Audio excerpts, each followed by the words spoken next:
take a break now and then. Just don't think about anything. Grab your journal, grab your don't grab your phone. I already mentioned already leaving the phone behind, but giving yourself a chance to breathe a little bit and spend time outside of life. When you get back then to your regular life, whether it's work or whatever it is for you, you may find that you've got a fresh perspective. Hello, and welcome to the Prairie Fire Podcast. So excited to have you here today.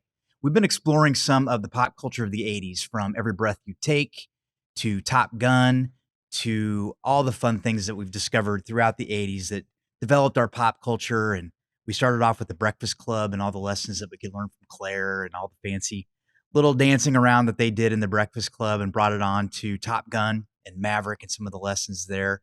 And then the haunting song, Every Breath You Take. And I'm going to wrap it up today with Ferris Bueller. Ferris Bueller's Day Off. So there's no one in this audience that doesn't know who I'm talking about in the movie that we're discussing. But if you remember, one of the lines in Ferris Bueller was, life moves pretty fast. If you don't stop and look around once in a while, you could miss it. And so let's dive into that iconic movie a little bit of the 80s. And if you remember, it was kind of a fun-loving little romp. We had Ferris, who was adored by his parents, loved by everyone in his school, had the beautiful girlfriend, and then he had his best friend, Cameron.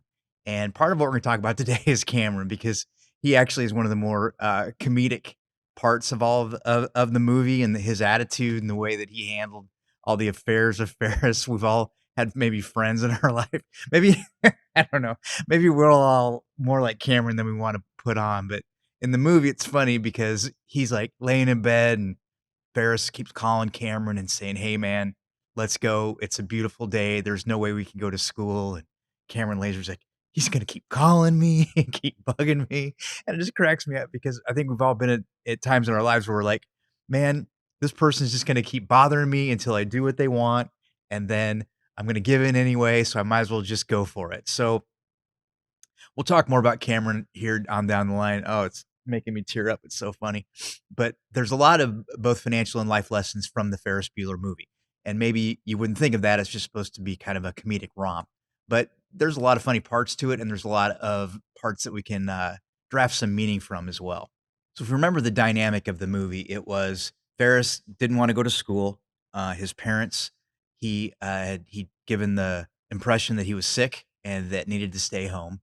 And so his parents, who loved him and trusted him, thought that will be fine. We'll let him stay home today. And he goes through in a number of the scenes talking actually to the camera, like, you're part of the deal, and talks about, today's too good for me to spend in school. We're going to get out there and live. And it makes his sister crazy. It makes Cameron crazy. He gets a hold of his girlfriend, and they go off and have this amazing adventure. So in the 80s, when this movie was set, it was kind of when the Brat Pack was coming along, and we had, you know, St. Elmo's Fire and all those kind of movies coming out. And then Ferris here came along, and the whole dynamic of high school and skipping school just seemed appealing to all of us, because many of us were in high school and school was getting to be a drag. Maybe we were getting close to graduating, all of that kind of stuff. But what Ferris really brought forward for many of us at that time was the art of living in the moment, and not so much planning for the future, but living in the moment. He represents that, the spontaneity, the breaking free from the mundane. And so he really taught us maybe to embrace life a little bit more, and all of the fun parts that come from that. And so living in the moment can be something that we could definitely pull from Ferris Bueller, and he definitely knew how to do that well. As grown-ups, as we got out of high school, we got onto life, then we have to understand too that we can't neglect some long-term planning. So when it comes to living in the moment versus that long-term, it's really deciphering the importance of balance, and the balance between maybe spending on experiences and saving for the future. We talk frequently with our clients when we're talking about their financial plan is to, you can do a lot of things. You can do whatever you want in many cases. However, you have to understand what you're giving up for the future by doing what you want to today. And I really work hard with my clients to strike a balance there, because we want to have fun today and we're saving money for those things. But there's ways that we can do that and still set up a secure future. So let's say we're saving on a regular basis. We know that we're plotting a retirement plan where we're putting money in every month. Secondly, we've got a good emergency fund set up so that we know that we've got those funds saved. Well, if that's going on, then take that trip to Egypt or set up that destination wedding for your kid. Uh, you can still do these things. It's just finding that balance in there. I feel like some people go way too heavily on the extremes where I can't do these special things that I want to do because I'm worried about the future, or I'm living today, the future be damned, and I'm going to take the Ferris Bueller approach. And so a lot of us want to wait until we've got things paid off, maybe like a student loan, before we begin to invest aggressively. When maybe doing a little bit of each, paying down that student debt while we're putting some money away can help us strike a little bit of a balance there. So that's the first thing I'd say is let's find some balance. Let's live with the joy that Ferris brought, the joy of living in the moment and doing some spontaneous things, knowing that we've got a plan. We're going to be fine. We're going to set a little money aside. All right, maybe I have to work one more year so that I can do this special thing that I want to do. I want to take my whole family to Italy or whatever it is for you. And I'm going to do that recognizing this is going to set my plan back a little bit, but I want to live for today while my kids are still around, while I've still got the opportunity to do those kind of fun things. All right, so then Cameron comes along. Cameron in the movie is just paralyzed by fear, anxiety. He's really a symbol of somebody who's afraid of making decisions and taking any risks. He wants to be left alone. He doesn't feel well that day himself. He just wants to lay in bed. And so a lot of us can feel like this when it comes to financial affairs. We can have a lot of financial anxiety. It can be very hard to make a decision about something. And many people are faced with it when they're making big financial decisions like investments or debt or retirement. What I find in a lot of cases when I'm having anxiety around something or having a difficult making decisions, I just tend to procrastinate or just ignore the decision. And that indecision and that procrastination can really make the overall issue a lot more difficult because what I'm saying is I've got a big elephant here to deal with and I don't want to mess with it. I want to just move on to the next thing or just ignore it. And basically, no decision is a decision. And so, like Cameron, we can want to avoid those risks and avoid taking those risks. And so we don't do anything. So one of the ways to handle this is just to take something in a small step. So for Cameron, that day it was getting dressed, getting ready to go because he knew Ferris was going to be by to get him. Might as well get ready. And so when Ferris showed up while he was acting like he was sick, Cameron was actually ready to go. So for us, that can be the same thing, is just taking some small steps.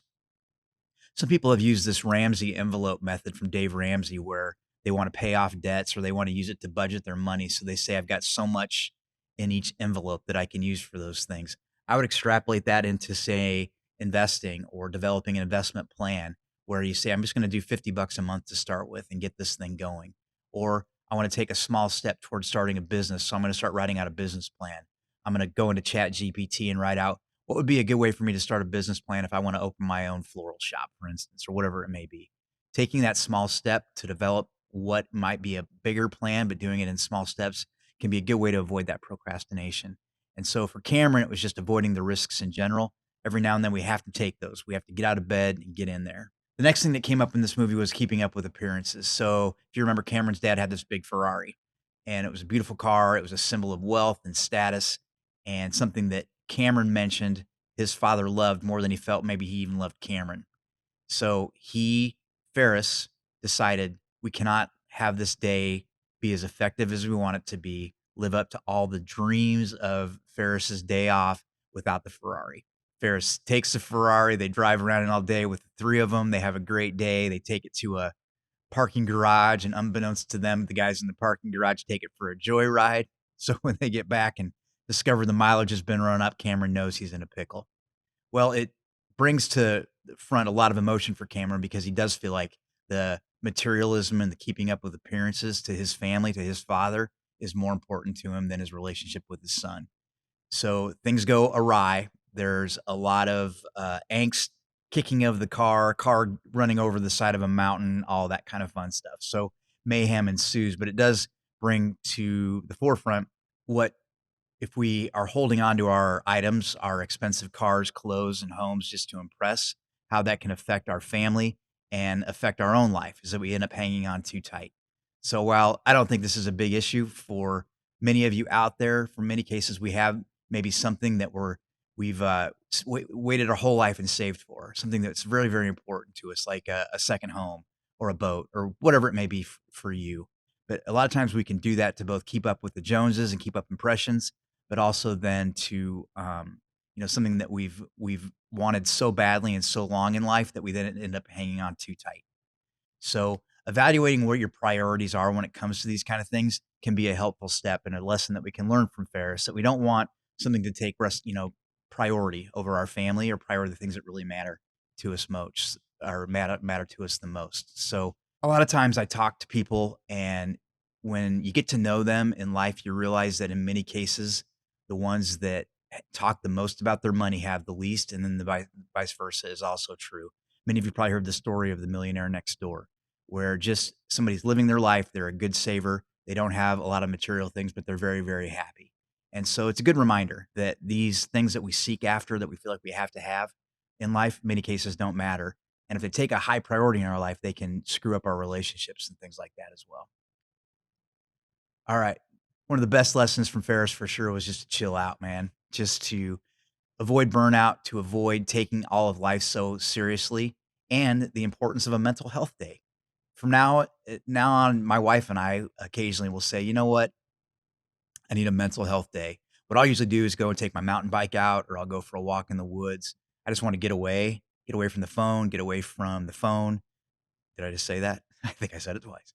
So get, clearly the phone is the thing that's causing me some heartburn. So if whatever it is for you, whatever's going to help you chill out, but we can become way more productive, way more successful over time by taking a break now and then. And so when it comes to finances, taking a financial break doesn't mean being irresponsible, but it means finding a balance and taking a regular break from all the things that we worry about all the time.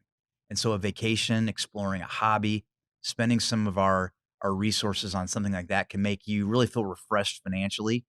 But just the mental health day, if I could offer anything as an actionable tip, it would be for that, is to take a break now and then. Just don't think about anything. Grab your journal, grab don't grab your phone. I already mentioned already leaving the phone behind, but giving yourself a chance to breathe a little bit and spend time outside of life.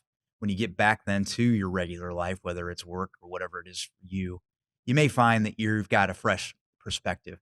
I really find on these mental health days, or when I'm just sitting around doing nothing and thinking, I come up with my best ideas. I feel like I have the most clarity about what I want to be doing next, and really learning to live in the moment. So I feel like Ferris taught us a lot. I feel like Ferris taught us a lot about living in the moment, about not being afraid to take some risks in life and to be bold. When he jumped on top of that flatbed truck in the middle of that parade when they're singing Shake It Up Baby Now by the Beatles, and he's singing, I mean, it just, it captures, wow, this guy's taking risks, but look at the rewards he's getting and the exuberance, the way he's living his life. It seems like it's easy to do that when we're young, and we maybe think when we see Ferris Bueller, oh man, he was a teenager, life's easy back then. But if you remember, that can be a stressful time in life too. And stepping aside and being brave and taking a risk and jumping on the truck, maybe for us, it's grabbing the karaoke mic, would be a similar feat and fear, and trying something brave like that. But I do think there's lessons to take from Ferris like that, where maybe we're living life just a little bit too safe, and maybe finding a way to step outside of our comfort zone is one of the best things that we could do for ourselves, and encouraging somebody like Cameron in our life to come with us and try these new things, expanding our relationships. But more than anything, living in the moment is always a good plan, and always a good plan for the future. So thank you for joining us here at the Prairie Fire Podcast. If you'd like to learn more about Prairie Fire or our book, Empty Nest Full Pockets, please check out our website at www.pfwplanning.com. And we've also got resources. If you want to send us an email, we can add you to our email list and let you know what's going on. But if you want to be part of the podcast here, make sure you subscribe so you'll know when future episodes drop. We're wrapping up our series here on lessons from the 80s in pop culture. And I'm going to be moving into our next series, which is going to be talking about caregiving for parents. Many of us, as we get into the second half of life, the part of our life really changes is we begin having to help our parents after all the help they've given us. I've got some great guests that I'm going to include in this and some ideas, but a very prescient topic, one that I get lots of questions about, and a lot of things that a lot of people in our part of life are dealing with right now. So I hope it'll be helpful, but I hope this part's been fun, that you've enjoyed our little series on the 80s and Ferris Bueller and Top Gun and all those great parts of life. It's fun to remember, and it's fun to extrapolate some of those lessons into our life today. So thanks so much for being part of this. Have a great day.